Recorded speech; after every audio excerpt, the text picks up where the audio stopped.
imekuwa ni ngumu zaidi kupandisha ngazi, kwa sababu unahisi maumivu makali sana ya uti wa mgongo, mpaka inafikia wakati wengine wanaweza kutambaa kwenye ngazi. Inafikia wakati mtu anashikilia kitu cha pembeni, lengo ni kuweza kufika sehemu ambayo anakusudia, lakini hiyo imekuwa sio msaada kwake, kwa sababu changamoto hii ameendelea kuipuuzia siku hadi siku.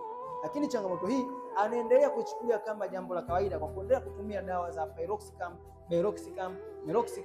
Tramadol ili aweze kuondoa changamoto yake, bila kujua hii ndiyo sababu mojawapo ambayo inaenda kuongeza maumivu makali sana ya uti wa mgongo ambayo hivi sasa unayahisi. Hicho kitu ambacho hivi sasa unakihisi cha maumivu makali sana, upande mmoja kalio kushuka chini, wakati mwingine anaambatana na shoti, mpaka mtu kukaa chini kwa muda mrefu anakuwa hawezi, kwa sababu anakuwa anahisi maumivu makali sana ya uti wa mgongo. Na hii kwa kweli unachukulia ni kawaida.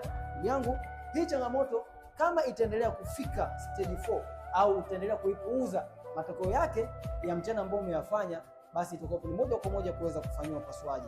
By the way, Dr. Kiba nina suluhisho la changamoto yako moja kwa moja. Unaweza kutumia ndani ya miezi mitatu, unaweza kutumia ndani ya siku 90, ndani ya siku 60, mpaka ndani ya siku 30, kumaanisha ndani ya mwezi mmoja changamoto yako kuweza kuondoa moja kwa moja kutoka kwenye chanzo. Hizi ni package za watu wa aina mbili.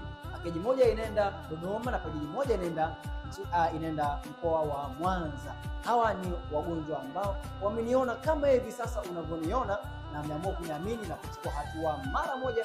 Lengo ni kuweza kuondoa changamoto yao moja kwa moja kutoka kwenye chanzo. Unasubiri nini sasa? Kuwa nami katika hatua yako ya uponyaji na kuona matokeo yako yakiwa mazuri.